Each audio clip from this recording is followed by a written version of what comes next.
when they are consuming your minds and your thoughts and your dreams, from the angels to the demons and to the mysteries unseen, there is no need to worry. There is no need for dread. It's just time to discuss the thing at the foot of the bed.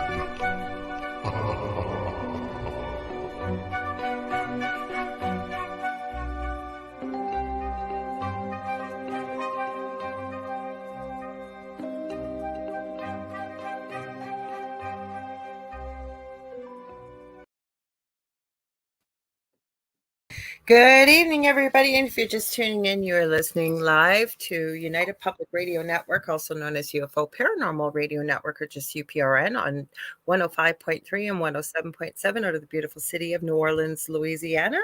And like I said, you're listening to the thing at the foot of the bed. I am one of your hosts. I'm going to introduce my co-host in just a sec. My name's Lorilei Potvin. I'm a host of my own show here on the network called The Angel Rock on Monday nights from 6 to 8 p.m. Eastern Standard Time. And just a few housekeeping things. First of all, if you like what you see, please like, share, and subscribe. Tell all your friends. This network's been around for over 25 years. We stream multiple shows throughout the week, daily and nightly, I guess. And when we're not live, we do have the archive server, and it randomly picks shows over the last 25 years. And there's something for everybody here. We also have a whole bunch of new shows coming, especially on Tuesday nights. I believe we have some new shows already showing up there, so please check it out. Also, we have our own Roku channel on the Roku network. How you're going to find that is you're going to sign into your account, and you're going to go to the channel store and look up UFO space P as in paranormal, and I think there's a whole list. We're about the third or fourth one down. You're looking for UFO, Paranormal, and United Public Radio, and that's us. We are streaming on there live tonight. If you want to watch and contribute to the show, we've got a bunch of people in the chat. So if you want to participate in the chat like everybody else, I understand 80% of our listening audience is audio only, but we'd love to have you be part of the conversation. As you well know, my show, The Angel Rock, and this show is strongly audience participative. We love to have you hear what you guys want to talk about. So you're going to head over either to my wonderful co-host's YouTube channel, The Spirit Experience. It's David Hanzel. He also has a group on Facebook he's streaming to. I am streaming to Lorilei Potvin, which is a public profile on Facebook. Anybody can watch, and I pinned it to the top. I'm also streaming on my YouTube channel, which is The Angel Rock with Lorilei Potvin. I believe we're streaming on Canada's Most Haunted. Can't think of the rest right now. If I forgot something, but I will jump in and mention it. But Dave, go ahead. Introduce yourself.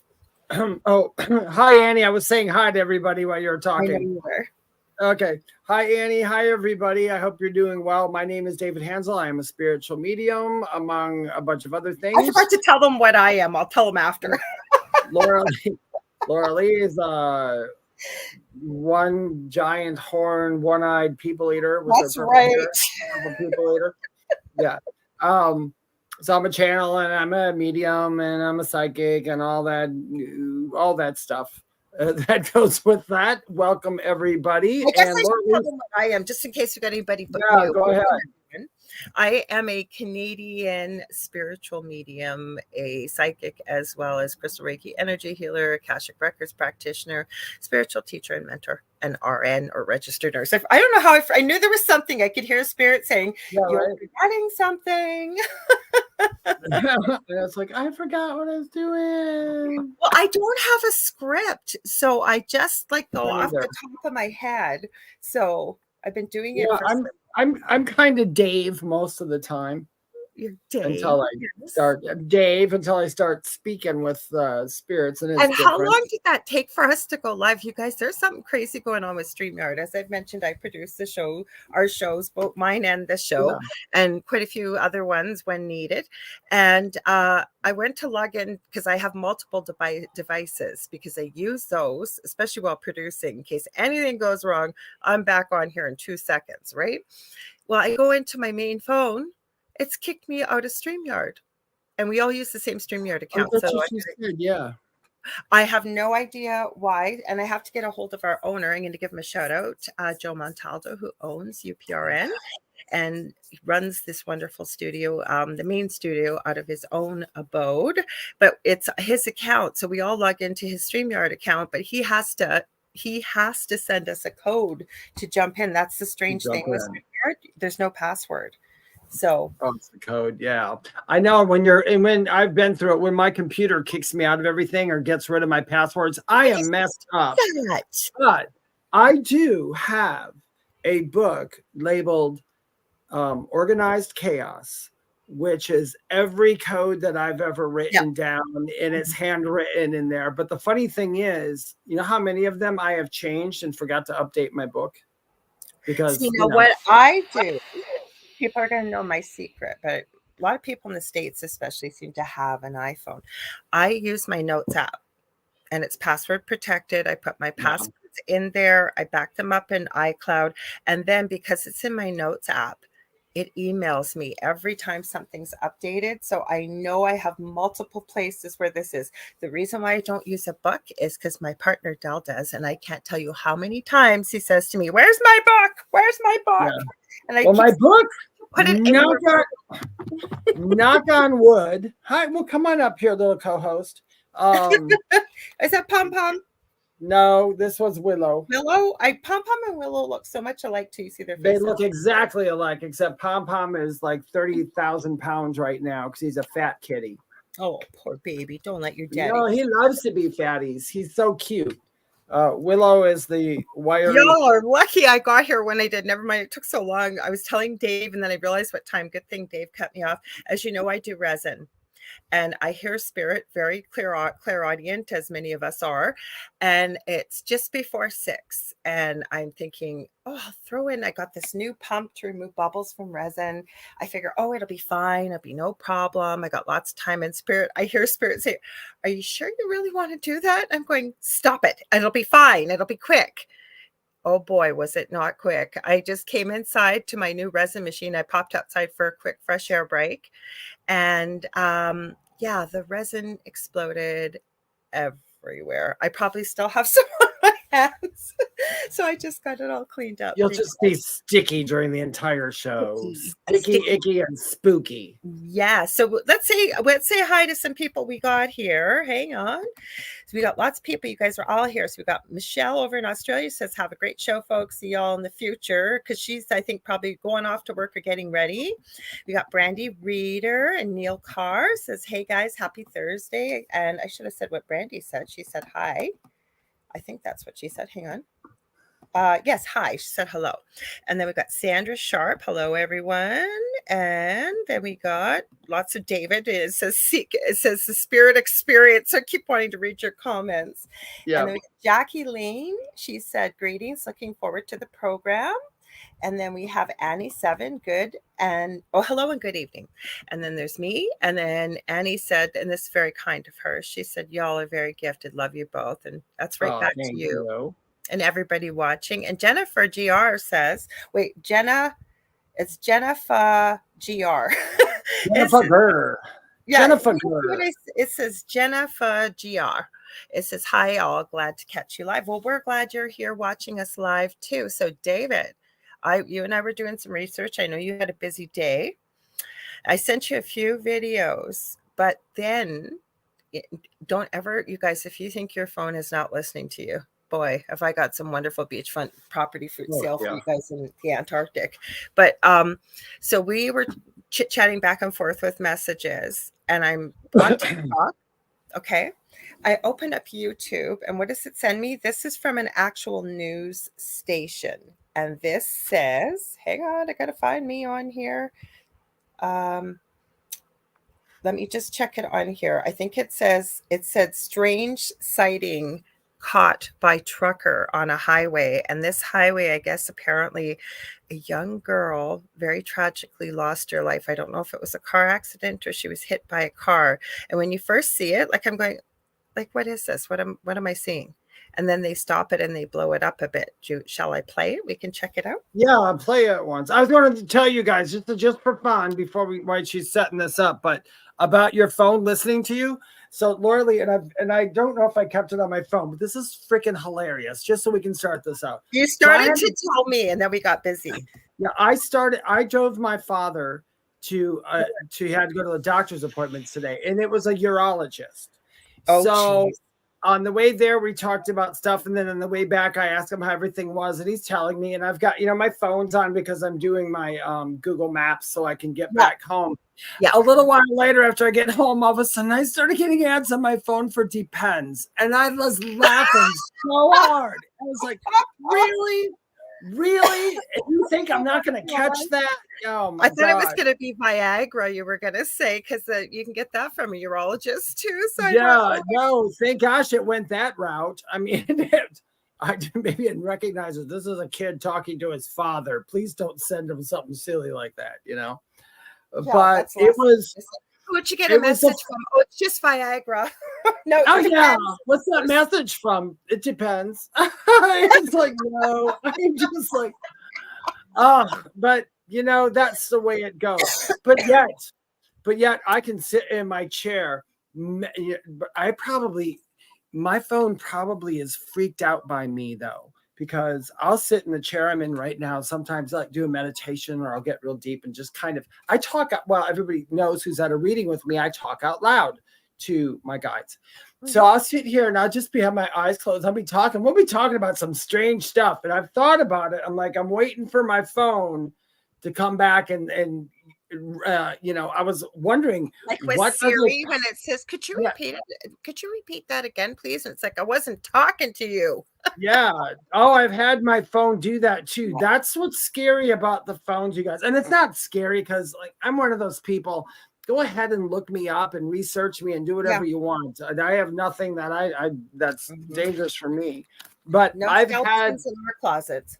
I've had my phone literally just all of a sudden come on and tell me stuff like, I couldn't hear you. And what did you say? That's what mine does. Yeah. Other stuff. Yeah. And I did have it say a name one time out of nowhere. That was a while back. But hi, Heather. But my phone was kind of weird at that point. Well, you know what the weirdest thing for me, especially in my previous home, I've got this all queued up when we're ready to play it. And Heather's here. I said, hi, Heather, in the chat. She just popped in. And he says, I love when you're reading. He tells me who you are, validates. I do that now. Learn that from David. Yes, David. When she's talking about, when I tell people, and this is what you should do. And if any of you have kids or anything, because I know we all want to go to that scary place. I get it. But sometimes when you're in your house, like I tell people, I heard a noise or someone called my name. I'm like, ask them who they are, man. Just say who are. I do it all the time. But I will say though, I've had a couple jump scares. The other day I had one. Somebody said my name real loud in here. And did I tell you about that? I think it was last week. I was just sitting here and I heard my name so perfectly. And then the other time when I heard the laughing, that was another one. You told me about. Yeah, that one was like, I didn't know what that was. Well, you know what the freaky thing I was going to say very quickly to add to this is my phone has taken pictures that I did not take. And I think you mentioned that to me. You had that happen to you? I haven't had that happen, but you have mentioned that to me. I know my mom's does it all the time, but it's always the picture of her purse or something like that because her grabs her phone. That's different. But there have been things on people's phones that don't know where they came from. It's creepy. I still have the photo, and I'm still trying to debunk it. When I find it again, Lorilei, I'll send it to you. It might be on my phone or my mom's. But when my mother's mom and dad, when they had passed, my grandmother had always said to my mom, who's gonna put flowers on my grave, whatever. My mom said, oh, we will, whatever. And actually I do it all the time. Every holiday, everything, I go down to their grave and I take I change their flowers out in a theme. And that's nice. I'm sure my grandmother loves that and thinks it's just hilarious. But every time I'm done, I take a picture of it. I have one picture. I was there one day with my mom and I didn't even notice it. I took the picture and my mom calls me up later and she goes, David, who was standing behind you in the picture? And I said, no one's standing behind. How can you tell someone's behind me? Because I took the picture. What do you mean? There's a shadow there that's not me. There's a Wow. shadow in front of me. That's I not. downloaded a video like that to show tonight of a little kid. It's really Oh, cool. good. Yeah, this shadow literally was wearing a hat, and it was just the outline of the shadow in front of me. You could see me, but there's a shadow next to me, and it's not my shadow. It's not a double shadow. My mom was in the car. So I was like, I don't know who that was, but I've spent a lot of time trying to debunk it just because of the fact that it still looks like a shadow. Do Like, you have? you It's too know, bad you don't have it. We could show it because this one you can't see. I'm looking at it. You can't see. I changed them over. I'll play the video after since we're talking about pictures. This is a picture that showed up on my phone. If it's going to pop up there. I did not take this picture. And I know it's hard to see. I'm going to try and blow it up. And you can see there's a face. If I can get it to go down. No, it won't go down. Right at the top, almost left center. There is a face in there. And when you see it blown up on full screen or whatever, I don't know whose face that is. I don't know what that is. I guess it could be. When I first saw it, thank you, Annie said it. When I first saw it, because I thought I could have swore I saw a dove. I thought it was an angel too, Annie, when I saw it. I did.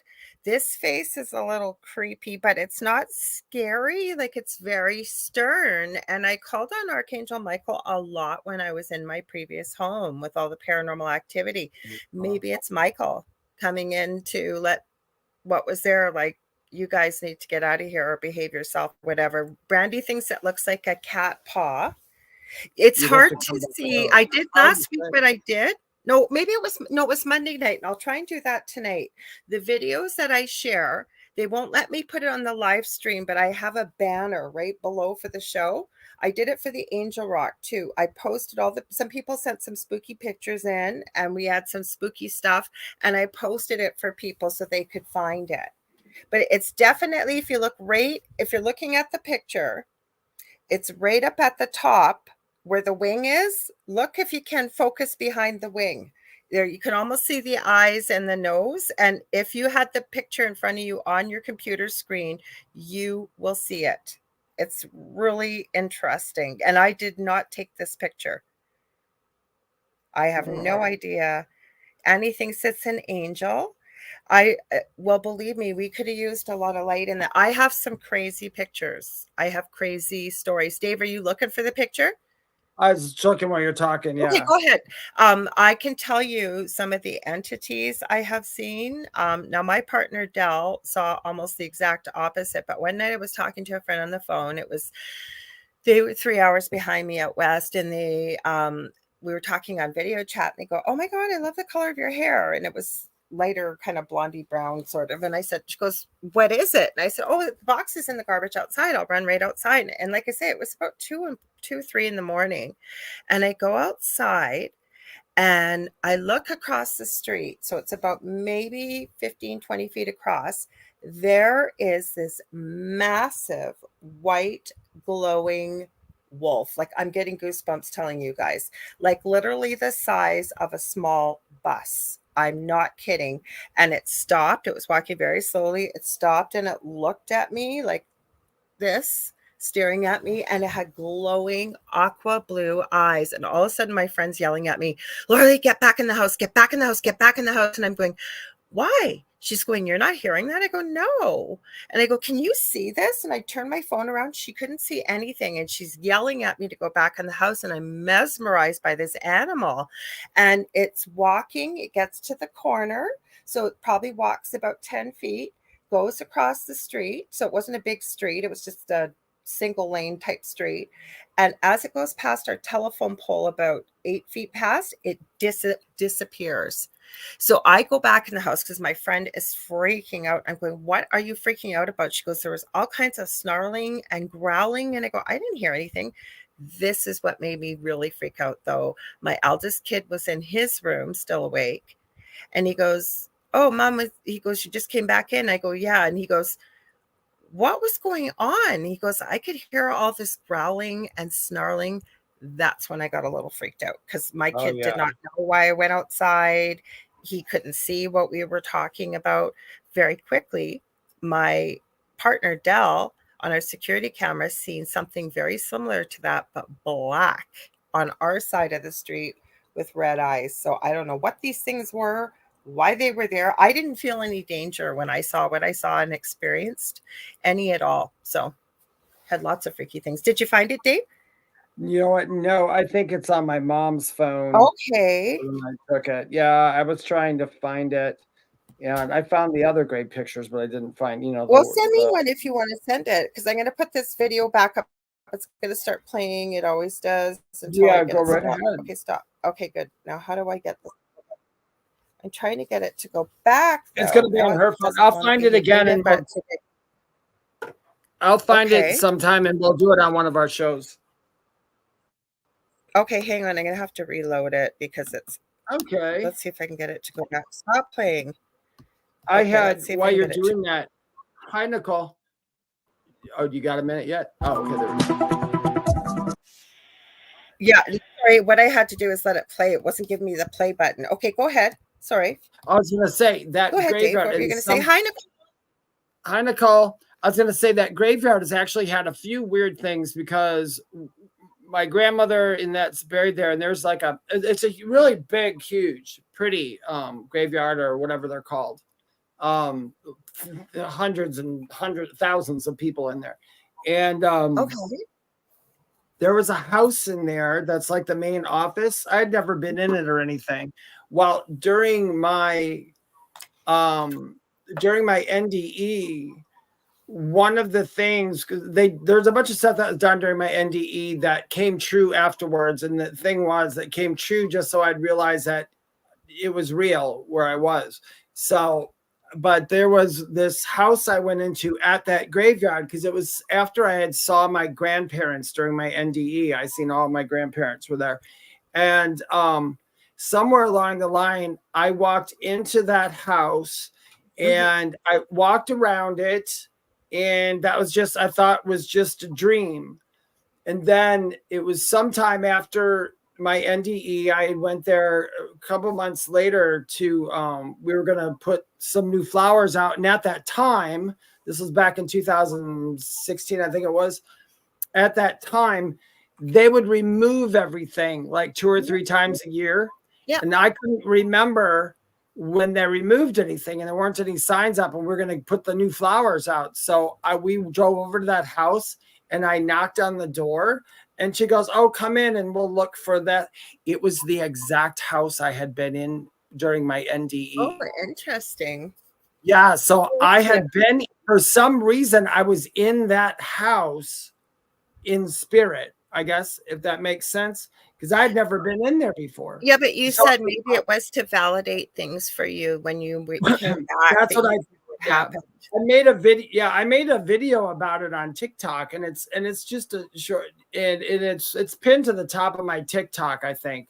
And because it was it got like tons of people watched it. I guess just a story of it because somebody had asked me. They asked me about, can you convince me that there's life after death or that we go on? And there's really not much I could say a billion things, but I thought, okay, I was outside of my body inside a house that was about 45 minutes away from that hospital that I had never been in before.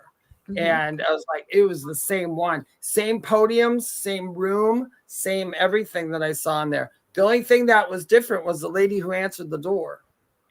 I think because spirit knows we're not always going to take the same path and we have free choice, as you well know, but they probably knew that this is somewhere you would go. Maybe they knew this was for whatever reason. Maybe you planned. Oh yeah, they obviously, lifetime.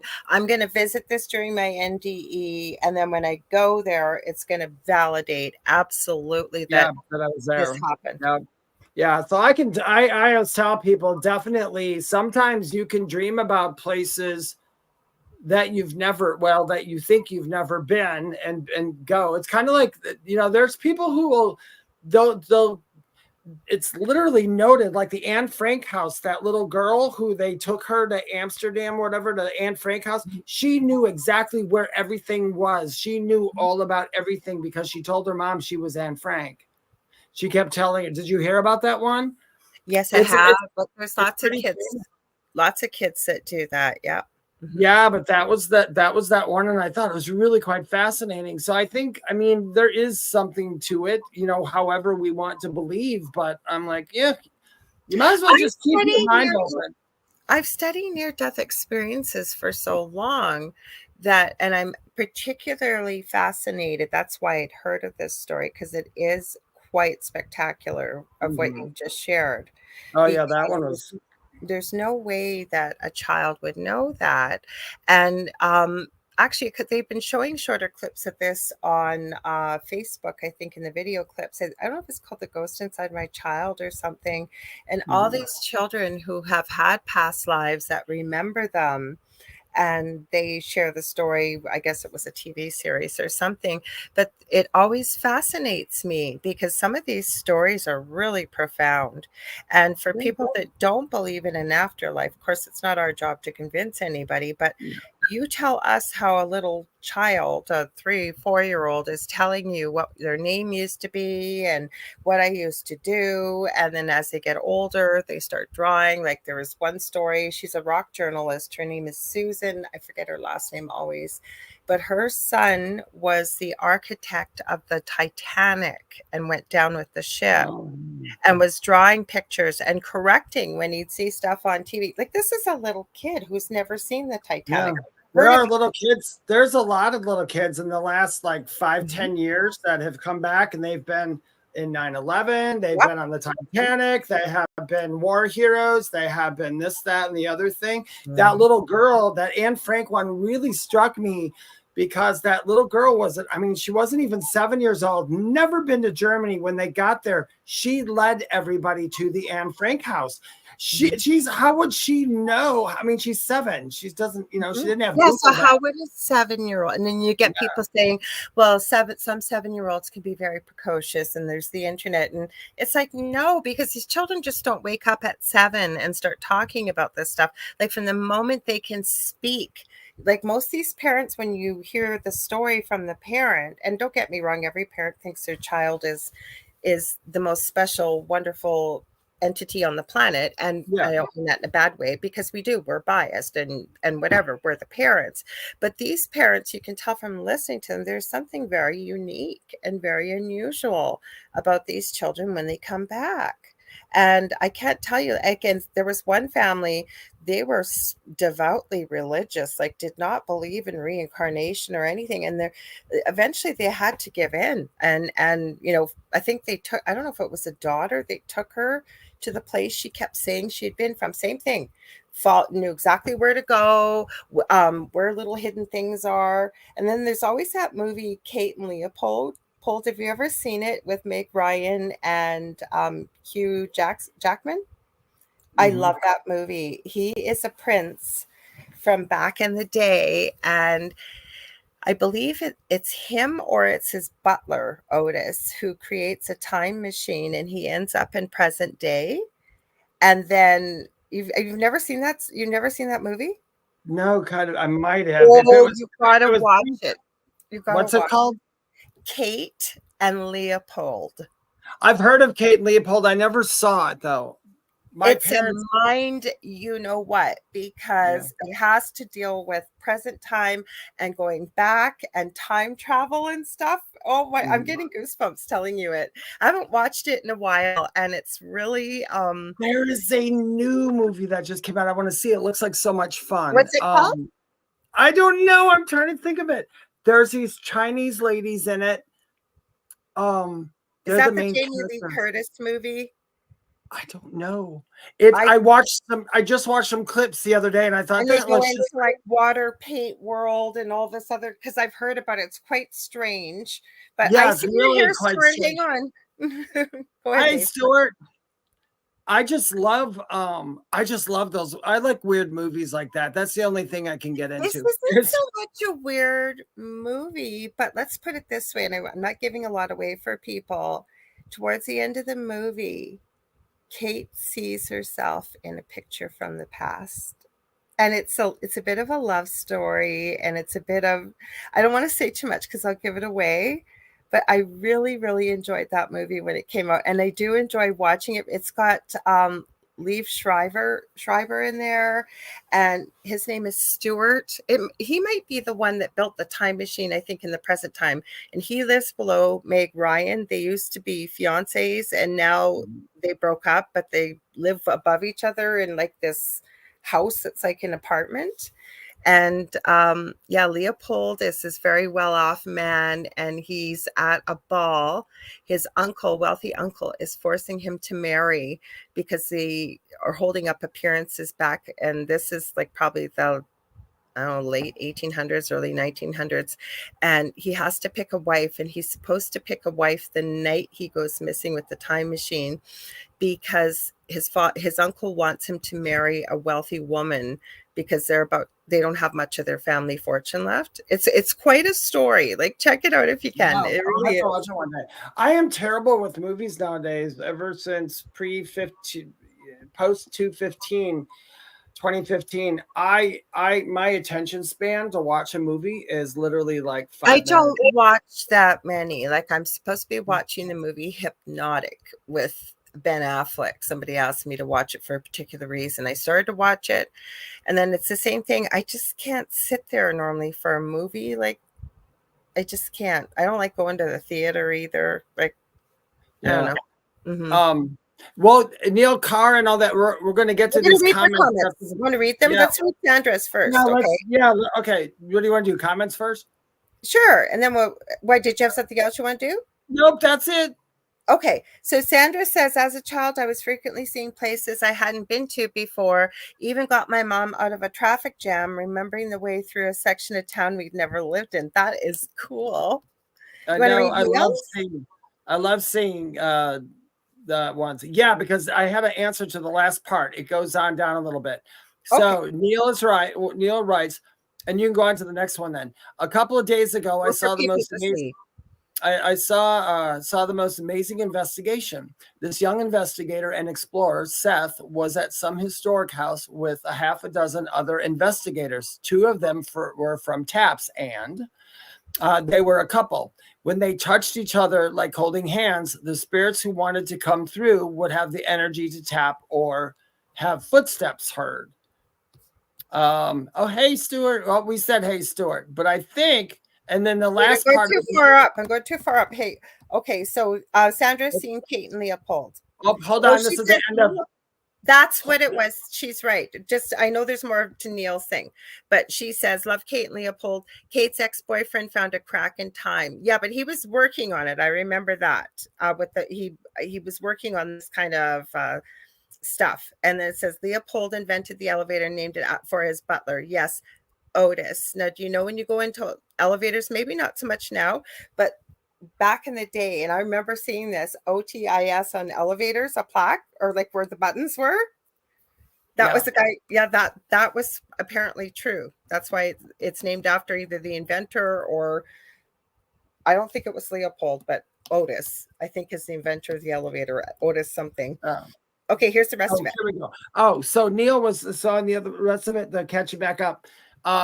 He was watching an investigation, and there's 2 people who held hands at some point, and when they held hands, that's clear. They could hear the tapping and the sounds and everything.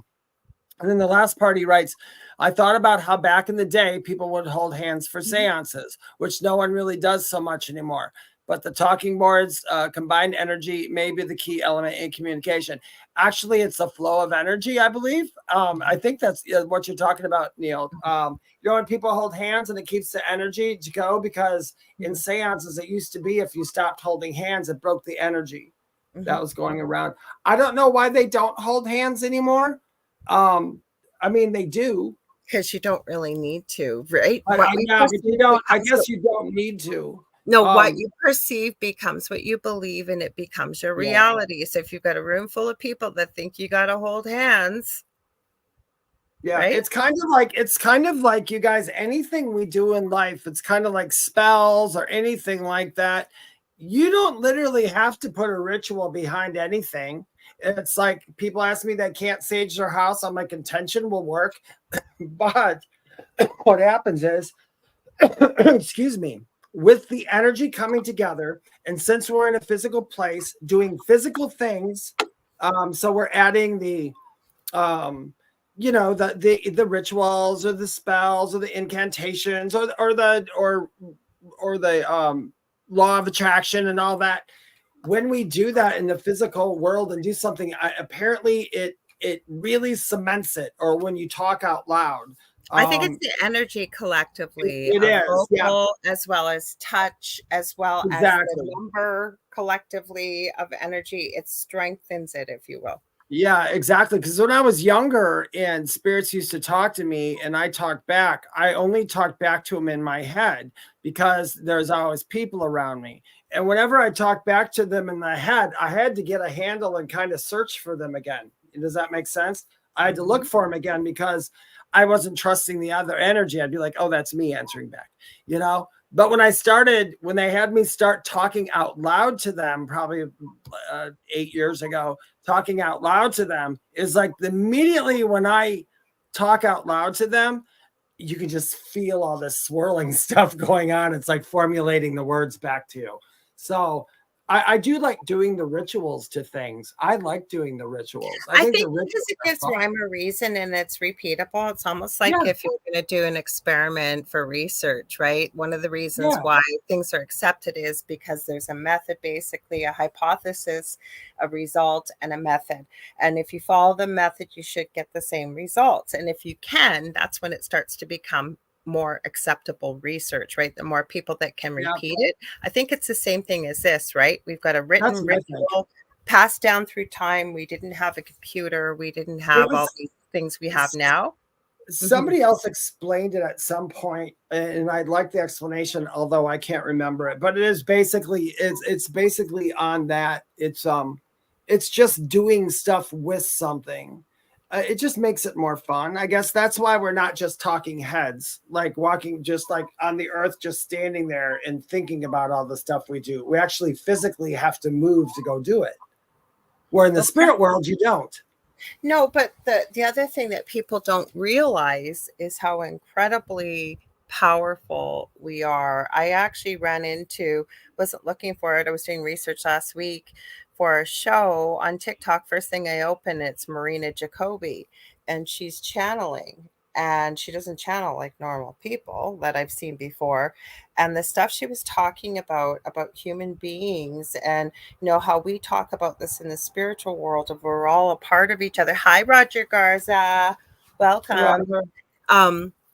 Anyways, so where was I going with this? So we talk about us being a part of one another. We really are a part of one another. And I'm not saying this from an ego sense.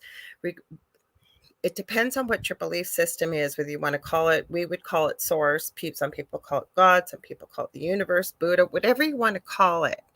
We are part of that. We came from that. We have the same abilities to create, to manifest, to do all these things, right? And then we've talked about the laws of the universe.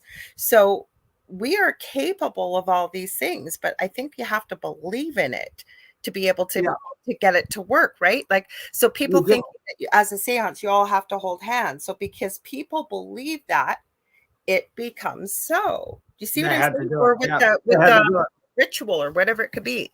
I like Kathy Hanley Little says the ritual is a form of meditation, and it is. And meditation is focus. All of that. Doing the ritual is a wonderful way to focus on what you're doing, and really, I like doing stuff when I say stuff. Mm-hmm. I do. I think it adds. Yeah. I do too. Just my preference. Oh, no, I was going to say, it's just my personal preference. It just works better for me when I do something. So, Howie, you were about the third person. I guess I'm going to have to watch this movie that I've heard in about 2.5 days.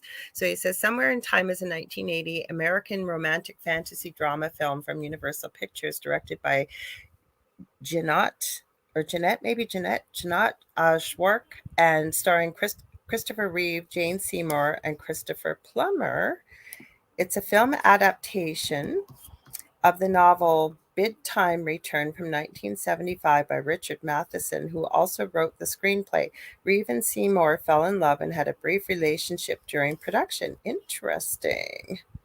Do you know what was one of my favorite movies Hi, one of my favorite movies that I think in a roundabout way, I think it's in a secret way. It explains a lot of things about portals and dimensions and everything.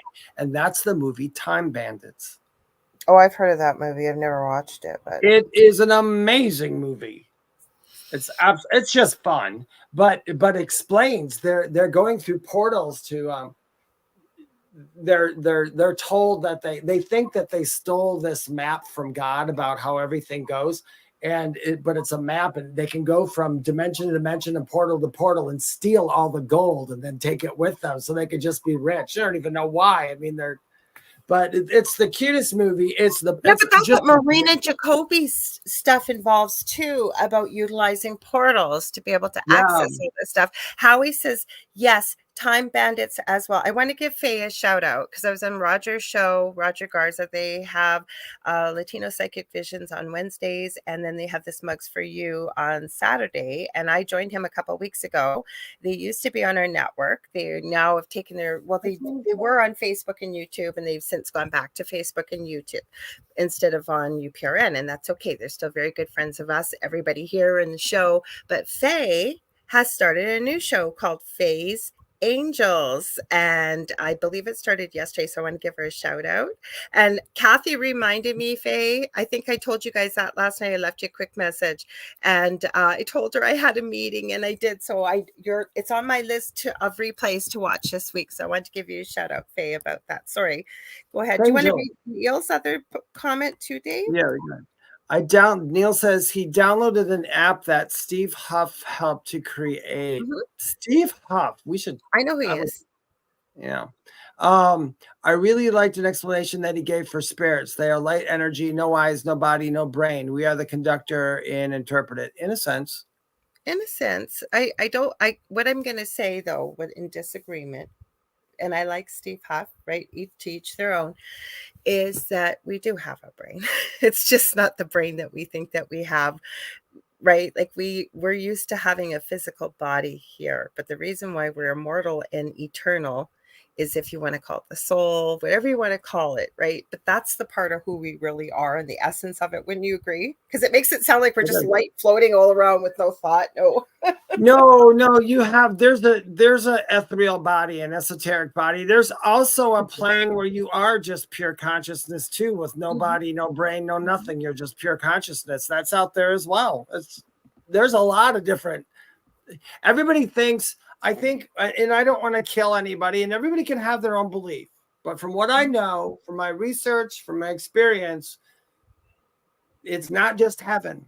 Heaven is a very, very small part. There's a billion other places to go to, a billion other dimensions, and a billion other everythings. I do like what he said. Steve Huff said, Neil said, Steve Huff said a French speaker will hear a French spirit speak, a French and American would hear English. That's absolutely true. The funny thing is, too, I talk to people on the other side who did not speak English in life, but I understand them from here because mediums, what people don't realize about mediums, and mediums probably don't realize about themselves, is they speak more languages than probably anybody in the entire world, just because of the fact they can understand everything. Okay, so we got a question, but before I get the question, okay, just so you know, I don't bring it up anymore, but just to remind you, okay, so I say I'll highlight you if you're on Facebook, and it works out this way. So this is coming up with Facebook user. Hi. So you have a couple of options. You can sign into StreamYard.com and get them permission quickly. You go StreamYard.com/Facebook, and they'll ask for permission to use your picture and your name. But I know there's lots of people on here that have done that, and they keep doing this. Yep. Or you can put your name behind you, or you can just remain anonymous. Yeah, or you can remain anonymous too. Cool. Okay, so I'm going to give the answer first, and then to Roger this time, since you answered Neil, and then you go right after me. So Roger asks, question to the both of you. Do you believe in attachments as you bring something home from a spirit tour? I'm going to answer that. Can you? Yes. But I think that if you go in there, and not everybody comes home and brings home an attachment from a spirit tour. And Dave and I've had many conversations about this on air and off air. So did you build this into the experience you were going to have in this lifetime? possibly. Maybe you wanted to understand what that was all about. A lot of times, I believe that energy, not a lot of times, all the time, that like attracts like energy. If you're in a lower vibrational state, mood wise, energy wise, health wise, maybe you're under the influence of something, could you be a more likely vehicle for something to attach to you? Yes. But does it happen all the time? No. And you do not need to go on a spiritual tour and be afraid that you're going to bring home an attachment. If you like, you can protect your own energy. I have a video, and I don't have a big YouTube channel. One is being very grounded when you go to something like that. The other is, it's called the Love Shield, and you create it with love.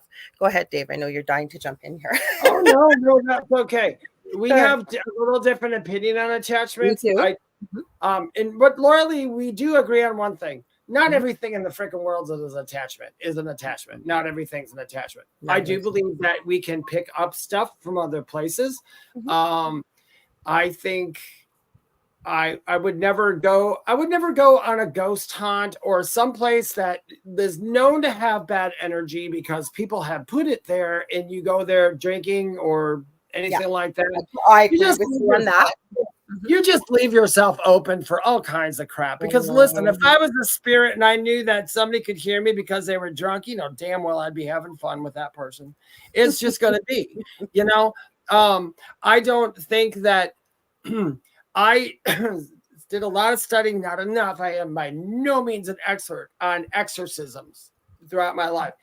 I got really, really, right after my NDE, I had an obsession with exorcisms, and not but it was an obsession a lot of people wouldn't want me to hear. My obsession was, I tried to prove it to myself, and I was like, I literally am like, nope. The bad thing is, just from being in the spots that I was on the other side and knowing something, which I can't validate to you, I can just tell you that it's my knowing and my belief, is that a lot of exorcisms and a lot of things that were done way, way, way, way, way back then they did not have a demon in them. Some of these people had mental illness. Some of these people had other things, and that's what they blamed it on. And that carried through for a while. Do I think people can be possessed? No. I do believe they can be influenced. I'm jumping in here. Okay. So you guys know I usually give my favorite YouTube channels a shout out. I'm going to do it. I follow true crime. You guys know I do. I'm going to give Grizzly True Crime and Surviving the Survivor. If you're a true crime fan, a lot of us in the paranormal world also seem to follow that as well. But my boys, they've already listed. I'll be in the live tomorrow night, 9:00 Eastern Standard Time. The Foreman Brothers with Paranormal Nightmare. Those guys have gone out of their own pocket to help people all across the U.S. because of what they went through as small children. I don't know. Take a look. They film it, and they film it live. I truly believe these guys do not fake things because they've gone somewhere and there's nothing. Okay.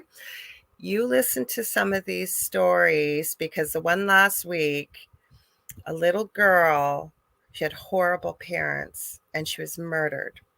And she was abandoned in a drug house. I believe it was in Idaho. There are pictures. That little girl has been caught on camera. There were all kinds of things. And the lady that went there, that was a paranormal investigator, very caring, very maternal. That little girl followed her home, and she was having some personality changes and all kinds of things. Did she need an exorcism? No. Did they work with the little girl? Yes. Did they clear it? Did they do what they needed to do? I think they did. I've seen other places where there are things. And the reason why I give them a shout out, too, like the Paranormal Files, Colin Brown and his family, I don't think they manufacture evidence. He does get super hyper excited when something happens. He needs to kind of tone that down a wee bit. And then same as Twin Paranormal. They get super excited. And they do. These two young guys, I'm sorry, I love them dearly watching them, but they do dumb stuff. Colin did a blood ritual with his brother-in-law and his dad over a Ouija board. Well, I'm not saying a lot of stuff happened, but there are some interesting things. And I think that we need to be aware of it all. I'm not saying you have to believe in it. we create what we believe. So the reason I say about like when I was talking This about woman possessions last and stuff, David I wanted don't. to create this little girl coming home and what happened. And I'm telling you, all I'm suggesting to people is you've got your belief and I've got mine, and that's okay. But how Yeah. people check it out and see what you think when you I watch. watch those guys. I like those guys. There's probably the only ones that I really like that much. I Because like they're them too real. because I Really think they're real. And But what I'm saying is, I'm not, if somebody says to me, David, this person's possessed, and I see this person going nuts and all that, I wouldn't sit here and go, no, they're not. They're stupid. They're acting it out. I would not say that because I understand that we do create our own experiences. But I and would we could have very well have, like we've talked about this with girls. you could very well have wanted that experience or wanted to Or show like that my experience, like I always yeah. looking for the paranormal. It found us, but you asked me this, and I remember this, and quite clearly I agreed with you that, Laura, do you possibly think you had this experience because maybe you wouldn't be doing what you're doing now? And I agree with you 100%. That has to be one. And see, to me, with possessions, I don't see them as possessions only because my spirits from teaching always told me there's only room for one soul in the body.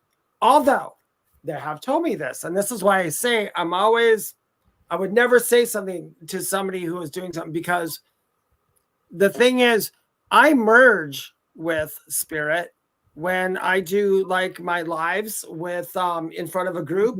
I merge with them, and literally they come close enough where, I mean, I've been just sitting here doing the reading, and my body will be doing what that person was doing, and I've been called out. They're like, I remember one time up in Virginia, I was channeling this, well, not channeling, but I was just doing this reading and talking to this spirit. And when I get into it, I get really into it. And I'm really open and really trusting with spirit. I don't know. Could be a bad thing. Could be a good thing. Who knows? Cross that bridge when it happens. But I was sitting there talking to this woman, and my foot, like somebody was giving me a, what is that called where they hit your knee with a hammer? Reflex? Reflex, yeah. My left foot kept going, kicking and kicking and kicking, and I was laughing. I kept hearing this woman laughing, and I said to the woman I'm giving the reading for, I'm like, she will not let go of my leg. She said, I'm supposed to show you the kicking and kicking and kicking. And she said she used to trip everyone who walked by her. That was her thing when she was alive. Just a funny, weird woman, and she took control of my leg to have me kick because I wasn't Can I add understanding. something though? When you said there's only room for one soul in the body, I agree with you. But people that I have seen, and I'm not even going to call it a demon because everybody makes it sound like a demon. Something negative that should not be here, that is lower vibrational energetically. What I have seen to people that have been involved with this is it's not necessarily when we call it an attachment or a possession. Okay, what it is, you've got something negative, and if it understands how a human being works, what they do, and you have experienced this, I have experienced this, anybody that does mediumship has, where you've had spirit wake you up in the middle of the night. You're having a dream. I know I have. Wake up. You need to write that down or whatever. Okay. So what I have seen with people is what these negative lower vibrational entities do is they wear you down. They don't let you sleep. They're nattering at you all day long. And it's not positive things. Like we talk to spirit all day long, but not negative. Okay, then they're not able to eat, or it makes them feel depressed, it makes them feel sick. It influences the normal functioning of what a human being should be, to the point where you are so lowered physically, mentally, emotionally, even socially, that's how it sort of digs it, if you will, its claws in. I look at it almost like a parasite. Like it's like, you know what I mean? It's not going into you, but it's attached to you. And if it is even just feeding off your energy, whatever it is, yes, I think that can happen. I do. Yeah, I don't think it goes into you though. No, I think you could merge with it. And like I said, I mean, if you are in a low vibration is not a bad thing, you guys. Low doesn't mean negative. Low is just certain feelings we have, like sadness. It's a low vibration. It's hard to get through sadness. I think when we're in super low vibrations, if there's another spirit of a low vibration, they might just want to go, oh, they're kind of like me. Get Well, real think close. about a and hit it. criminal. Think about a criminal Yeah. who's out to look to rob somebody. Okay. And again, I'm not an expert in this, just research, and I don't ever want to be a participant in it. But as I understand it, and think about it logically, a criminal is looking for a victim going down the street. Who are they going to be looking for? Somebody that's distracted, has their headphones on, can't hear anything, or maybe they're smaller, they're weaker, maybe they've got a, you know what I mean? Like I walk with a cane when I'm out. What I'm saying is they're looking for somebody to pick on, somebody that is physically strong and aware of their surroundings, whatever else. They're probably not going to want to pick a fight with them, is what I'm saying. And that's almost how I feel like with these lower vibrational entities at times. They're looking for somebody, but it's energy they're looking for. It's not necessarily physical attributes like Exactly. Exactly. I agree with you. It's all about the energy, because I don't think ghosts really care about physical attributes at this point. No, but that's what I think attracts. If you're looking to feed off something, if you need that type of energy, right? Yeah. You're going to go to something that like attracts like. Hey, it's a lot easier than somebody, their energy is good, they're grounded. You know what I mean? And as people, and as real people, and as people, we do that all the time. I mean, we like to hang out with people that make us feel good. And if you notice, when you make out with people who make you feel bad, your life sucks. You know what I mean? Like people, I was like, why is my life so terrible? Well, I met 5 people that you hang out with on they always say that you're like, I think it's like, you're like 3/4 of the sum of the 5 people closest to you. Yes. Forrest. Do you know what I'm talking about? Did you hear that too? Well, you're supposed to become the most like the people you spend the 90% or more of your time with. And it doesn't necessarily have to be family. It could be people at work. It could be anybody you spend the bulk of your time with. Five of those people, their top 5, you're supposed to develop many of their attributes and what. That's why I only talk to people on the internet.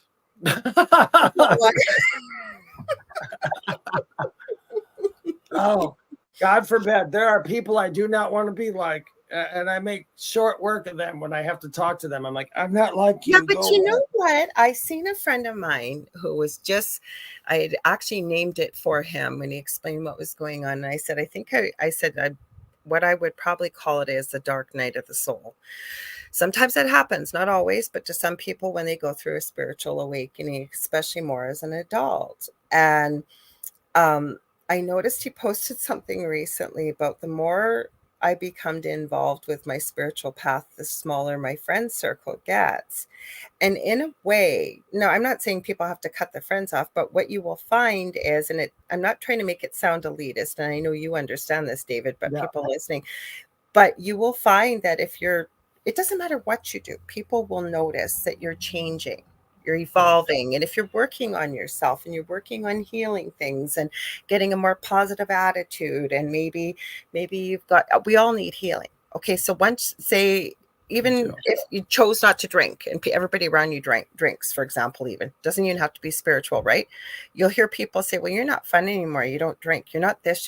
So you just naturally kind of grow and evolve away from sometimes from people when you make a big life change. And I know that that's part of when you're sort of following your spiritual path. Sometimes you do have to take a look at people around you that maybe will drag you down, like you said, maybe make you not. I did yesterday, because yesterday I had forget my day. Let's do these comments because I saw some really good tons. I'm dying to read them. Well, okay, first of all, Roger asked us about mirrors. I believe a mirror could be a portal, but again, I'm going to keep saying this over and over and over from spirit. What you perceive becomes what you believe, and it becomes your reality. So if you think every mirror is a portal, guess what? It's going to be a portal. It's like the old saying, or it's going to you can or you can't, you will succeed. Right? Yep.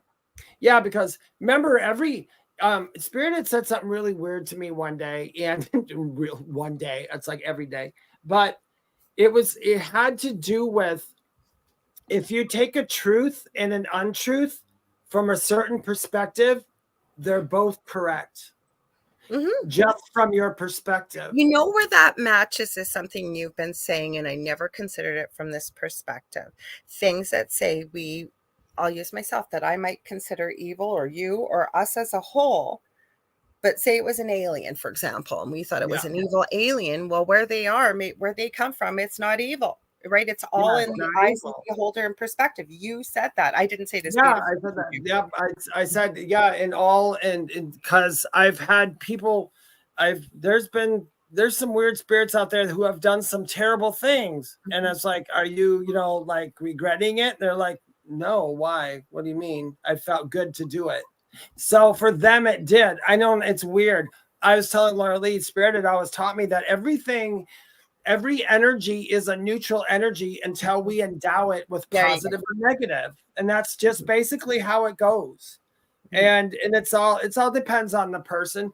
I'm pretty open to a lot of stuff. I mean, there's some stuff, if it's harmful to people, I usually try to stay away from it.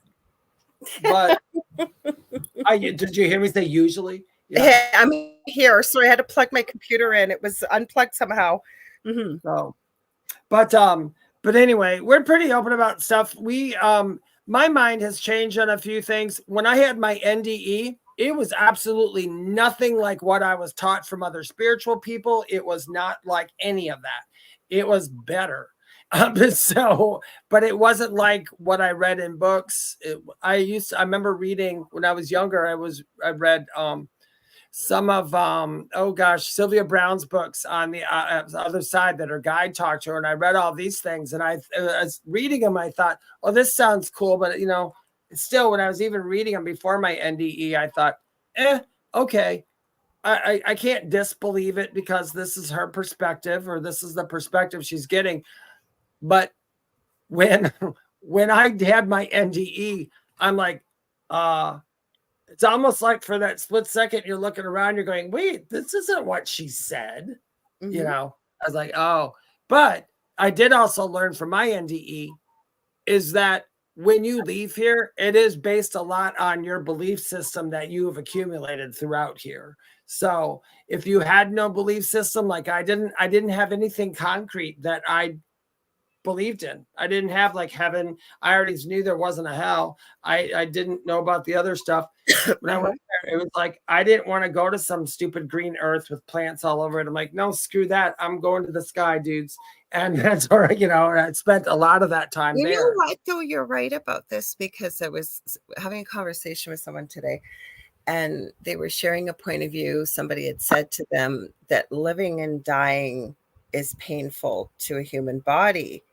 And I remember that really lighting up for me as I was reading this comment. And I said, well, I think it's in the eyes of your perception. Because if you believe that life is hell on earth, you believe that it's painful in physical body and whatever, in death, whatever it may be, that even that saying, you're going to experience it. Like you said, it's the same thing when you pass away. And so, I mean, I've worked a lot in palliative care, and I again, just from experiencing being around, and I hate to say it sounds very morbid, but I've been around hundreds of people that have died. And I can tell you, being there with somebody who's passed from this earth, transitioning back home, it is not horrible and awful. And no, and even the parts that are, like, if you have a sickness before you go, it's not something you remember. Well, that's what I was going to add. Even if you are sick and you're under care and somebody's trying to manage your pain or whatever, that moment that you leave this earth, even if it's just the last few seconds when I've been there, it's very peaceful.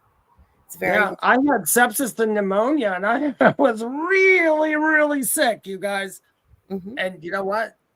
That's the only part that I remember is having that. I don't remember being in the hospital. I don't remember healing from when they broke all my ribs open. I don't remember healing from, it looks like a shark bit me on the side. I don't remember any of that pain. It's just not there for me. So maybe the physical body. Yeah. If somebody hit me in the back of a head with a pipe, I'll probably go, ow. Oh, hi everybody. How are you? Okay, I'm back. And that'd be different.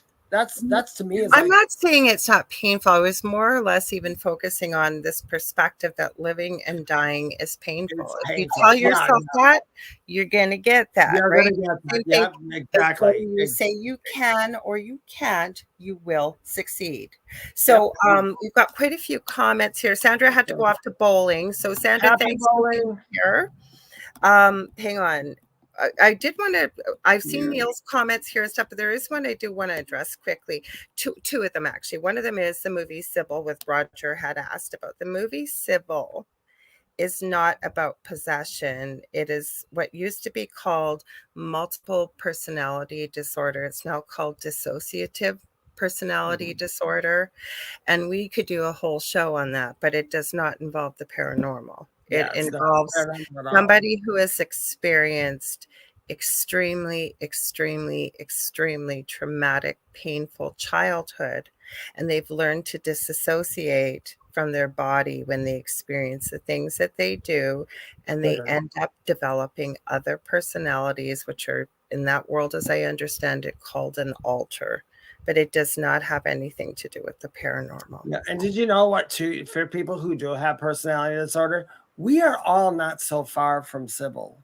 We aren't, because I mean, how many different personality traits do we have? I mean, not like that, not what they're portrayed, but we're aware of that. I call that yeah, oh yeah, they're probably not aware. we wear masks, right? Like we Yeah, wear mask. friend Okay, mask, our work mask, our that's a better way. brother or sister mask.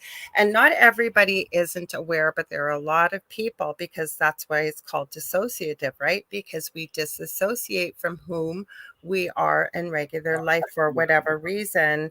And there's some really interesting people on YouTube who have chronicled what their journey is and what they go through and how they manage it. And I certainly would not want to be somebody that was going through this, but I wouldn't either. Yeah, I wouldn't either. And you made that's right, because it's not like, I'm not saying that we have it or we're like it and theirs is nothing. I'm just saying. Oh, I didn't think you said that at all, Dave. We shouldn't. We should never ever judge mental illness, because we have really nothing to base it off of unless we have it. I mean, we don't know what that person's going through. It breaks my heart, though, looking at it more deeply, because that was a really profound movie when that came out in the 70s. Yeah. I wasn't a teenager then, but I remember it in the book. For the reason why this happens to people, that's what breaks my heart, when you find out why a child has to disassociate, and so many times that it ends up developing into multiple personalities to be able to cope with life. Yeah. Now, there was a movie that I saw when I was about 14, which I shouldn't have been watching, but you got to think, when I was 14 was a very, very long time ago, at a different time. But it was like, we used to have, like you have Cinemax. Well, back then they used to have like Skinamax or whatever, or they'd show, when I was like 14, it was like very, very softcore, adult rated movies. Well, there was one movie that some of you might have heard of, and you might have heard of it, because actually the movie, if I can remember, was really good. The storyline is, and it's a movie called Sometimes Sweet Susan, where a woman shows up at an institution, psychiatric institution, and she's put in there because she has two personalities. And she had one personality as Sweet Susan, which she was very shy and caring. It's like you think she was beat up or something like that, or all this other stuff. But then during the movie, another personality would come out, and it was like this nasty, mean girl, bad girl, and that's where all the the adult stuff came in when she went into that. Well, they go through this whole movie trying to decide, and they keep saying in the movie how she's going into this that trampy person because she's trying to express something that she's hiding within herself, only to find out at the end of the movie the trampy person was her real personality, and Sweet Susan was the one she went into that was different outside of it. It was really quite profound, and I was like, wow, what a cool thing. I am glad I don't have that, because like you said earlier, I think the difference is we wear the masks. We're aware we're wearing a mask, but for some people, they're not aware. Mm-hmm. I guess. Well, and like I said, it usually comes from, mostly dug into this quite a bit and looked at it, and it comes from extreme, profound trauma, abuse, you name it, as a child. And it's so sad. There was one story I was reading, and I think it was on YouTube. And we won't get off. We got a bunch of paranormal stuff to get back to, but just to end on this note. And she was talking about what it was like, because she really didn't have any warning when she would sort of switch into an altar. But she was talking about, in one day, some of the altars she had slipped into. But the worst for her was she woke up the next morning with a tattoo that she never remembered getting. Oh no! One of her altars had gone to get it. Now that's weird, because I used to freak out when I blacked out when I was younger and I drank too much. Can you imagine not drinking at all and just waking up going, where did this come from? I mean, I'm not laughing at the disease, but no, it's like, I know. She had a sense of humor about it. That's why I'm laughing. Okay. So I'm going to go back, because somebody had Hello, mentioned. Marshall and Health. Two new people joined, so I'm just going to give a quick hi. Christopher James and Marshall Martin. Yeah, Christopher's. He comes here quite often. Hi, Marshall. Oh yeah, Christopher. I'm going to get to his comment in a sec, but I wanted to go back. I keep forgetting to do, because we get into these deep discussions and it always flies by. If you're just tuning in, you're listening to The Thing at the Foot of the Bed with myself, Lorilei Potvin, and my amazing co-host and good friend, David Hanzel, on 105.3 and 107.7 out of the beautiful city of New Orleans, Louisiana. Anyways, I wanted to get back to this, because I think it's important to point this out. You see what you think. I think you're going to agree with me about this. Now, Kathy had said, and I respect what you say, Kathy. You said, I feel no one should use, and you meant Ouija board, because it's corrected below. Well, actually, she's correct. Nobody should use a Ouija board. Okay. No. We're not laughing at you. No. But, okay, I tell this story. I'll try and make it very quick. Say somebody hears that a chainsaw is very good. We'll call him Joe. Joe fears that it's amazing, a chainsaw to cut down a chain link fence. Somehow, miraculously, he heads to Lowe's or the local hardware store or wherever. He gets a chainsaw. He comes home, decides he's not going to read the instructions. He's going to just throw them out. Somehow, maybe it's electric. I don't know. He's able to get it working. He goes up to the chain link fence, and he goes to cut the chain link fence. And he is shocked as all get out when the chain link fence or the chainsaw kicks back and cuts his arm off. Now, is the chainsaw evil? No. What the problem is Joe didn't do his research. Joe didn't learn any safety things about the chainsaw. Joe didn't read the instructions. He didn't learn anything about it. He just jumped in there because he heard and he saw that the chainsaw was good to cut down a chain link fence, which it's not. That's how I feel about a Ouija board.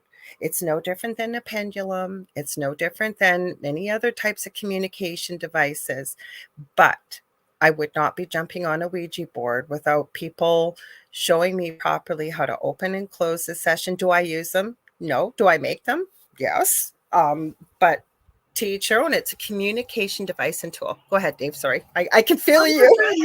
No, that's good. The Ouija is now. I'm the same as Lorilei. Mm-hmm. Do I use a Ouija board? No, I don't really feel I don't need to. I mean, not that I don't need to. I'm being smug. I just never come across where I want to buy one or nothing. I don't find them evil. I do find the people who use them to be absolutely stupid sometimes. And I agree with Lorilei. It's one of those things. It's the same as a pendulum. I knew a lady who her son died and she kept doing a pendulum and she kept getting she heard about pendulums one day and she was deep in grief and she started saying her pendulum was telling her to do stuff and she was saying it was her son. And I knew that wasn't true because some of the stuff she said the pendulum was telling her was very negative things. And I'm like, honey, that's don't do that. Exactly. I'm still here. I'm going to grab a pendulum for you guys. But I'm not crazy about Ouija boards, but I do feel that Yeah, but I do feel that if you don't know how to use a Ouija board, then you need to do research or something. Brandy had said, Brandy, I forgot about that. Remember when I was talking about my leg moving? When I was talking about my leg moving, Brandy Hi, Michelle, Christine. Hi, Jonathan. I'm going to yell. I want to show them something about a pendulum. You go ahead and talk, and then I'm going to show them. Okay. Oh, real quickly, Brandy said, I remember the gallery reading you did. You had the mannerisms of the person you were communicating with. I loved it. The lady said your hand gestures. I was just like her family members. Yeah, that happened. That does happen to me. But I don't suggest anybody letting spirits come in real close to you like that. It's just like the Ouija board we're talking about. I know what I'm doing, and I spent a lot of my life pretty much protecting myself, and I know how to do it. Not that there's any fear behind it, and that's another thing too. I never have went into a reading with any kind of fear, and like Lorilei says, since I'm not going into it for fear, since I'm not looking for fear, since I don't care about fear, I most likely won't experience fear. Plus, you're grounded. Yeah, plus I'm always grounded, like Lorilei says. Or whatever you want to call it, and you're in a high vibrational state. I want to show you guys. This is a pendulum, has an angel. This just, sorry, I got to, backwards. Sorry. It's got an angel on it. I use them only for crystal Reiki because I'm going to show you what the problem is. And I was telling a friend this. Hi, Michelle, Christine. That's my beautiful cousin. And Jonathan is here too. So once you're able to do things with energy, okay, I'm going to tell this to move back and forth. I'm not moving my arm. Now I'm going to ask it to stop. Now I'm going to ask it to turn. I moved my arm there. Sorry, guys. I'll start over. I'll try and if I do it here, you guys won't be able to see it. Normally, I'll try holding it like this. So now I'm going to ask it to turn around in circles. Now I'm going to ask it to stop. When I did this on a podcast once, the people were freaking out, going, "Oh my God, she's a witch!" And no, because once you understand about energy and what have you, so it's very difficult for me to use a pendulum to get a correct answer, especially if I have a vested interest in it. When I'm using it for crystal Reiki, I have no vested interest. I'm just checking the status of somebody's chakras. But my point is, they're very easy to you can use your body as a pendulum when you're out if you needed to. Yeah, okay? Your body is a pendulum. Yeah, it is a pendulum. So the point is, it's a communication device, just like a Ouija board. If I usually have drawn a circle, A, B, C, D, all the way to Z or Z, as you guys say, put it in the middle and ask questions, and it'll spell things out. It's no different. It's same as people were talking about talking boards with the seance. What do you think those were? Ouija boards. Ouija boards. They all are. Do you know what? I do a control for every definition I do, except for cards. I don't use a control for that.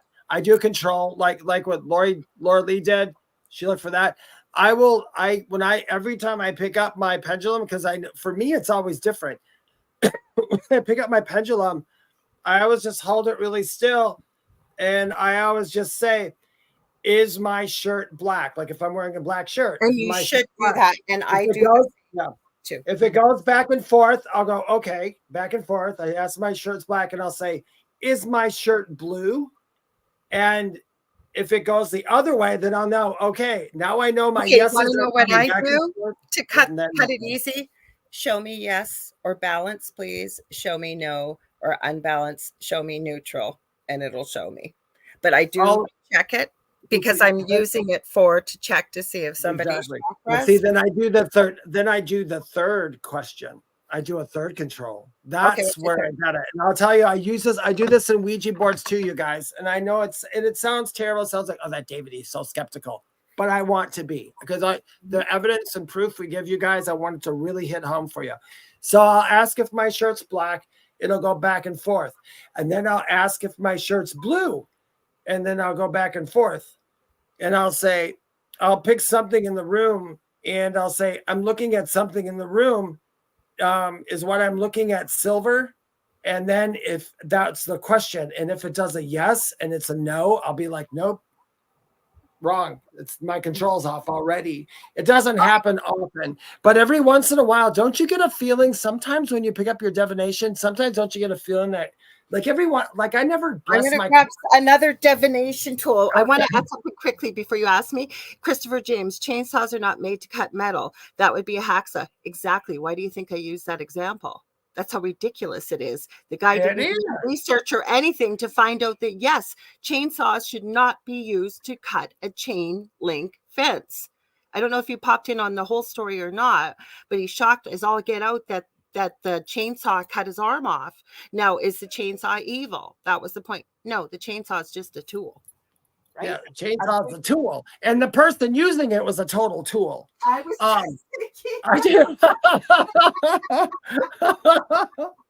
I do. You can do a control with the Ouija board too. If you're playing a Ouija board with people you don't know, okay, or like that, you can ask a question like, is my aunt, is someone here with me that knows me? And you got all these answers. If you want to throw everybody off, you can say something like, what color was my Aunt Jean's eyes? If you say, my Aunt Jean. If you're with people who don't know you, they're not going to be able to move the board any special way because they won't know where to go with it.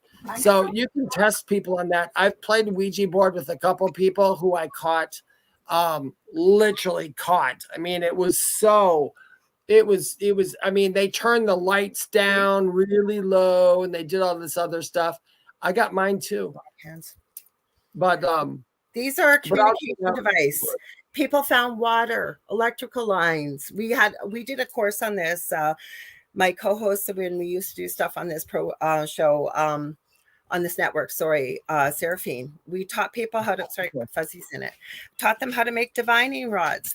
They're all just communication devices, but you have to know how to use them and how to close the session, as well as how to, protect your energy and things. You're not going in a place of fear. Jane, I love what you said here. And yes, she goes, I used a pendulum to test buying cat and dog food. That's where if you're a little self-conscious or you don't, there's Davis. I have so many of them. Guys, do you think I can find matching ones? I finally found matching ones. I'm going to tell you guys something, and I hate to be a jerk, but okay, go ahead. One thing I was just going to add, because she was talking about a pendulum to test buying cat and dog food. If you're self-conscious, that's what I was just going to say. That's where you would use your body as a pendulum. Go ahead, Dave. Or did you? Because Jackie Lane's asking us, do either of you know anything about crystal balls? Yes, we do. We know lots, and you can use water as well in this crystal ball. David went to grab his. Yes, we do. It's called scrying, and yes, it's called scrying. Yeah, I love scrying. You guys, scrying is awesome. But I tell people you can scry into a Q-tip if you don't have any. I was just going to say something like that. You could use smoke. You could use water. You can use a crystal. All you're doing really is getting into a meditative state and interpreting what you're able to visualize. And it's not hard. Once you understand about energy, and I try not to sound elitist because it's not elitist. Anybody could do it. Like I showed you guys with the pendulum. I told you when I move my arm, I move my arm. Normally I've got it stabilized up here, so I don't move my arm. And I'm telling it what to do by focusing energy. It's that easy. You just got to practice. You can use a necklace, anything. Yeah, you can use a necklace thing. With this, I used to light a real small candle. Oh, cool. So you got the flame too. Yeah, and I put the flame into the ball and helped my focus. Now, when people used to say, what do you see in the crystal ball? Here's the deal with a scrying. You're not actually really seeing it in the crystal ball. Your mind's eye, though, can make it seem like it's kind of there, but you're seeing it in your mind's eye, but it's very, very strong. So everybody says, how come you can see it in the crystal ball and we can't see it in the crystal ball? It's because the crystal ball is your mind's eye, is what you're seeing. Now, I wanted to say about a theta wave meditative state, almost when you're staring into the ball. I really do believe that. I do. I go into theta really easy. I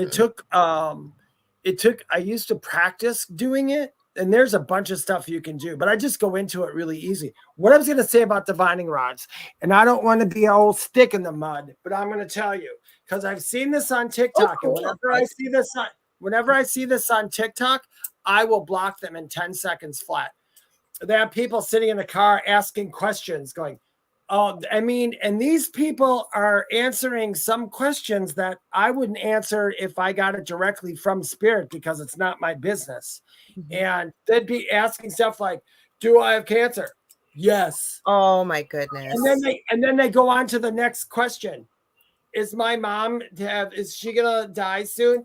Oh, it says yes. I'm sorry, hon. Okay, next one. Oh, yes. Oh no, you're not going to be with your boyfriend. And they're using this. What? I don't know what they're doing to get that answer or where they think that's what these are actually used for.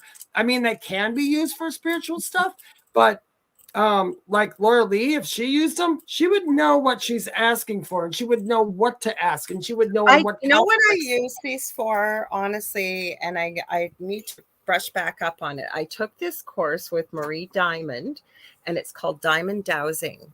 And it teaches you where there might be ley lines and say energy cracks or portals or things like that.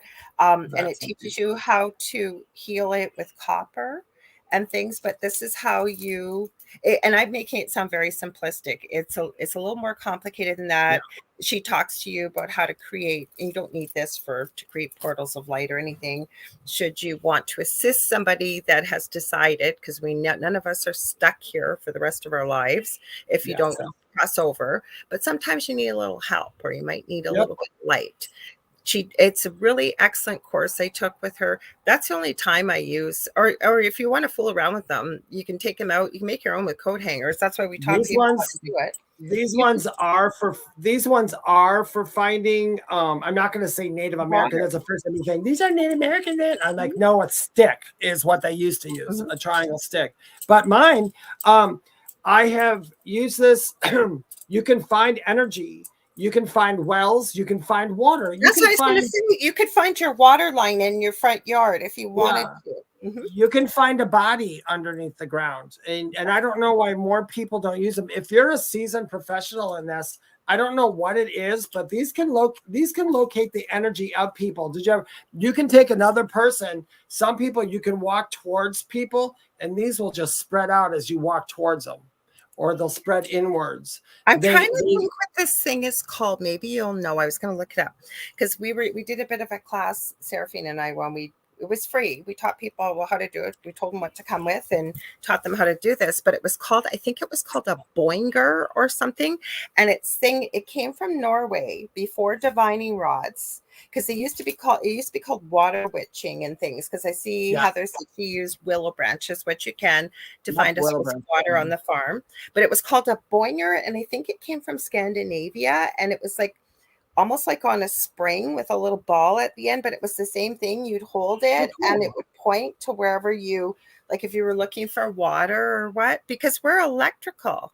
Or Marshall says, I've used them to find an underground electrical fault. Yes. Yep. I like that Roger said about the crystal balls and the scrying.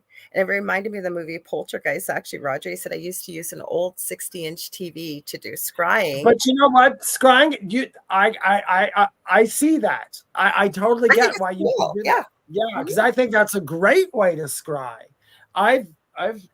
He says for his psychic readings, he really did use an old TV. Oh, yeah. I'm sorry, kid. I just kicked my cat in the face. Oh, no. Not an accident. It's more of a boot. Kevin! Hey, Kevin. He's here a little bit early. But there we go. We just went right into like divination. Divination is fun. It's absolutely beautiful. We could do a whole show, Dave, if people want. Yeah, we could. If anybody ever wants it. I love divination. I had to say, though, like yesterday, which is funny. I was telling Lorilei yesterday, I was doing my live on TikTok yesterday. Yes. And you just get, you get all kinds of people, but I'm doing this live and I'm doing readings. Now, when I do my TikTok live, when I go up to the woods, I'll bring my cards with me. The reason I bring my cards is that people like to see the cards.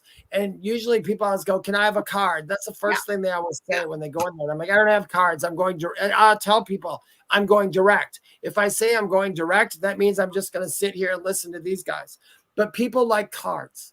So sometimes I'll put my focus into cards. And some girl comes on there and she goes, oh, you're using cards? I don't need to use cards. And I said, you don't need to be in my live either. Why? It's like, whatever, smart Alec. I don't need cards either. And you know what? And it's been told by spirit so many times. For certain people, they'll tell you sometimes it's a crutch, but it's not for all people. It's not for all. It But was my security blanket in the group that everybody will now remain unnamed. One of my mentors from that group pushed me and said, "You're using it as a security blanket." And was I? Yep. Yes. Yep. So do I need to? No. So now I use them when I want to use them. So I used to do the same thing a long time ago. I could not do a reading if I didn't have a card to give me the inspiration. But once you learn everything that goes the right way, when I'm doing a reading, like people are sitting in front of me or whatever, and I just see the name, I automatically just focus right into the energy. I don't use a card anymore. But sometimes cards are fun. It's yeah, and the reason why, and Dave and I do it in third, because I used to say to people once upon a time ago when I'd have the time to do free 1-question readings live on Facebook, and I would say the more specific you can be, the more specific spirit can be.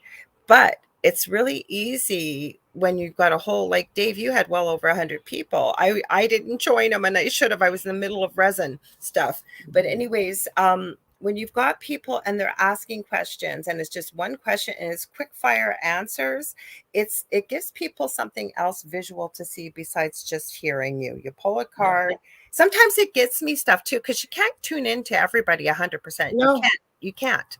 So there's that. I've picked names before, like in the beginning when somebody comes in and goes, "Can I have a card?" And I'll sit here for a minute and see if I can even get their energy. I'm like, I don't even got crap yet. And then I'll pull a card. And as soon as I pull the card and start looking at it, I'm like, oh, here's their energy. And it shows up. It all depends. I mean, the nice thing about spiritual and the work we do is it's very fluid and it's very malleable and it's very like clay, and you can stretch it and you can move it and it changes. And it's really quite beautiful. I hate that people all get stuck into one genre and that's it. I like to venture out and find out all the really cool stuff. I think that that's what it is, right? Is being willing to step outside your comfort zone, as well as being willing to accept that you're not always going to be right. There's no crime in that. That's how we learn.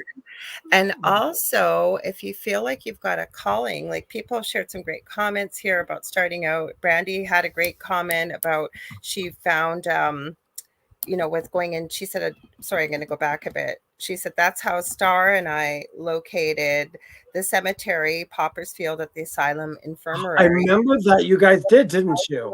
You gifted them. And what? I gave you dowsing rods. That's how bad my memory is. I'm sure. Okay, so Neil says, I tried scrying for years, and it wasn't until I really started trusting my third sights or mental imagery that I found scrying amazing. The other thing I'm going to add, have you guys seen with the Ghost Tube app?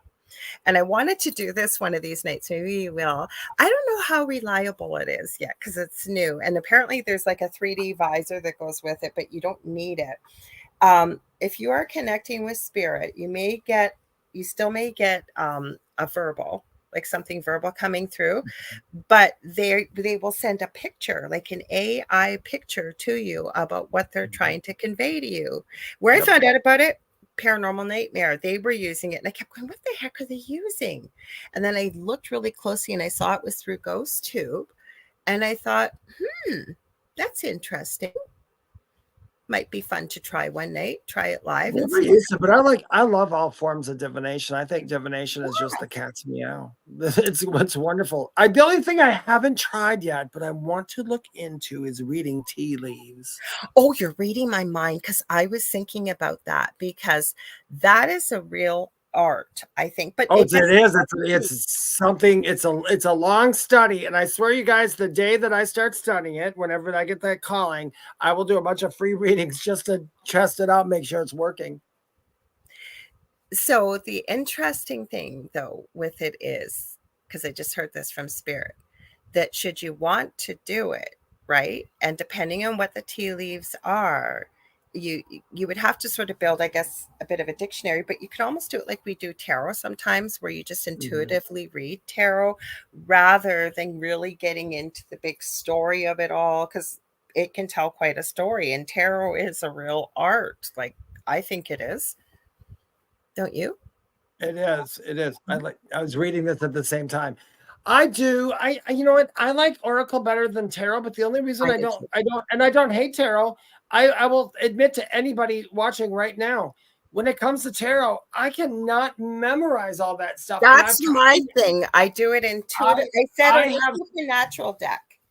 I have some friends who do Tarot. They could be half asleep with a bad cold, not wanting to do anything, and they could pick the cards and go, this card says this, this card says this, this card says this. Or someone like me going, the card's not talking to me. What do you mean? What does it mean? You know, because they know that the cards actually, the way tarot is structured, there are meanings behind stuff. And it tells a story. Yeah. So and they're like universal. I wanted to add this because Kevin Aziz and Dragon says I have runes, but I've only used them once. I make runes out of resin. I do have some beautiful quartz runes. I can't remember the last time I've used them. And again, I think there's a bit of an art to reading. There is. I've got runes too. I have them too, and I used them a couple times. And it's one of those things. If you put me into memorization, I won't get it. Well, Brandy, I have a tea. Actually, she just reminded me. I have this beautiful reading teacup and book too, Brandy. And I forgot all about it till I just read that you just purchased it. Now I gotta get one since everybody's doing it, Dad. Because she says it's a bit intimidating for some. I feel the same way, Brandy. So don't feel bad, Julie. You are reading my mind because I was thinking this when we were talking about scrying. Flame readings are fun too. Yes, you can use flames to do. I like it when who was it, Katie or Kathy? Said behind is flame reading like the candle reading, kind of like candle flame. No, you scry with the flame, like you. Yeah, I do that. We said that earlier. Yeah, up there. I like that as well. Have you ever done it? Have you ever changed the candle flame color? Yes. I knew you were going to ask me that. Or you can make it go up higher or lower, turn to blue, turn to purple. We've all three of us got together and we did, like I said, we did a control. So we each had paper in front of us. So when we all changed, we were going to change the candle color 3 times. And cool. And we wrote down what we all saw at the same time, and we all got the same colors. Yeah, we all got the same colors, and it was really cool. It's hard with the height I can see it, but I'm that stupid guy that goes, maybe I was breathing too hard. You know what I mean? I have a flame story quickly. There was a friend of my partner Dell's who passed away, and they've been friends since they were in high school, and other friends were having a big party. It was a Christmas tree burning party in May. They do a big bonfire. Everybody who gets a real tree brings it and they throw it on the fire.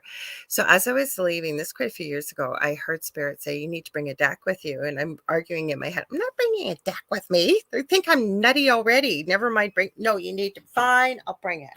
Sure enough, I met this girl there that I didn't know. And it was so sad. Her mom had passed away, first of all. So I gave her a reading and we went inside, and the owner of the house, the mistress of the house, I said, I hope you're okay with this. She goes, as long as you don't bring any ghosts in here, fine. So anyways, we go out. During the reading, it came out that her mother's favorite color was fuchsia.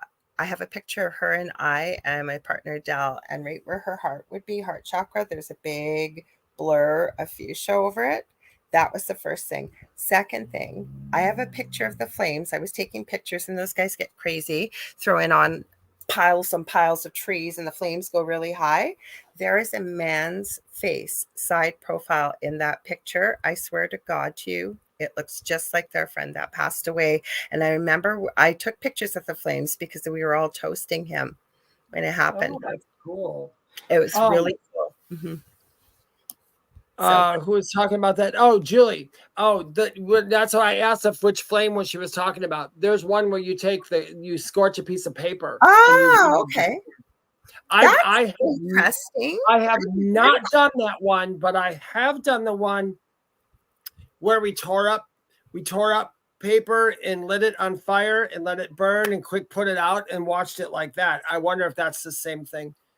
Oh, that's such a cool idea. And Marshall says he's thought about the tea leaves. So everybody must be getting into tea leaf reading. Tea leaves. Let's all do tea leaves. Well, you guys, if you guys want that, because I hate to tell you this, but this goes by so fast for us. We are almost like we got to get out of here.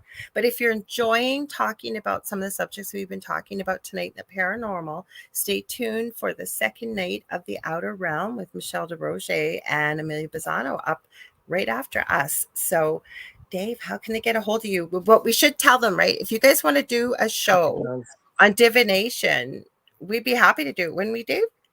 Yes, in fact, you guys, if you have any ideas for show, and Lorilei will tell you where to write her, but you can write to me at david@theywhispertome.com if you have any ideas. That you can also please visit my website, thewhispertome.com. I'm on TikTok at Medium David Hanzel. I'm the one. I am got all the followers. Not that there's a lot of people copying me. I never ever DM people to solicit readings either. Just know that. But my YouTube channel is called The Spirit Experience. My Facebook group is called The Spirit Experience. You can also watch us on The Spirit Experience and in my Facebook group.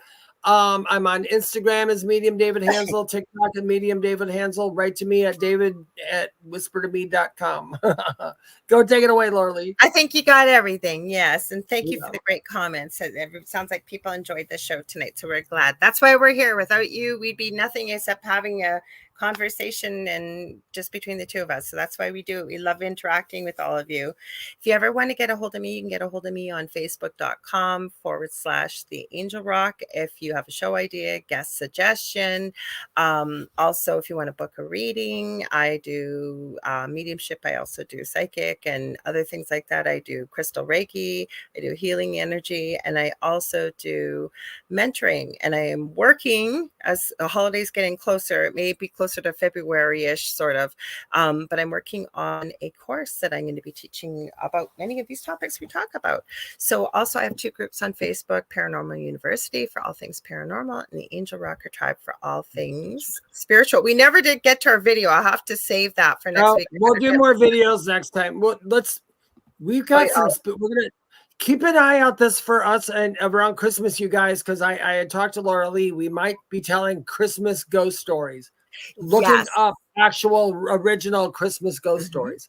Yes, absolutely. I forgot. I'm glad you remembered. So we'll save it for next week. Actually, the Angel Rock, you guys, I do have guest book, but I have some more stories I wanted to talk about on Monday night. So who knows? Maybe we'll try out the Ghost Tube app. Who knows? I want to try that out and see what comes up. Yeah, we can play you guys online. Hey, and we want to remind you guys, stay spooky. Come join us. Follow us and everything. Wednesdays. Oh, yeah, and on Wednesdays, if you guys want to see readings and stuff, go find my TikTok and follow me and Lorilei on Wednesdays, and it'll alert you. I usually show up. I try usually, to get there. Yeah. Okay. So we love y'all. Like Dave said, stay spooky. Oh, there's our usual host, Angel. All right, guys, love y'all. Stay tuned for Michelle and Amelia coming right up next. Okay, have a good one. Are you ready, Dave? Okay, we're gonna do it. Okay, 1, 2, 3. What's at the foot of your bed? Did we do it on? Almost. I don't know. Somebody, you'll have to tell us because we have a delay. You'll have to tell us. We're gonna have to listen to the ends of our shows one day. Okay, but just so you know, when we do it exactly at the same time, we said we're going to give away a reading from each of us. So listen, see if you guys think it was, and let us know next week. Okay. Much love to y'all. Okay, we'll see you next Thursday.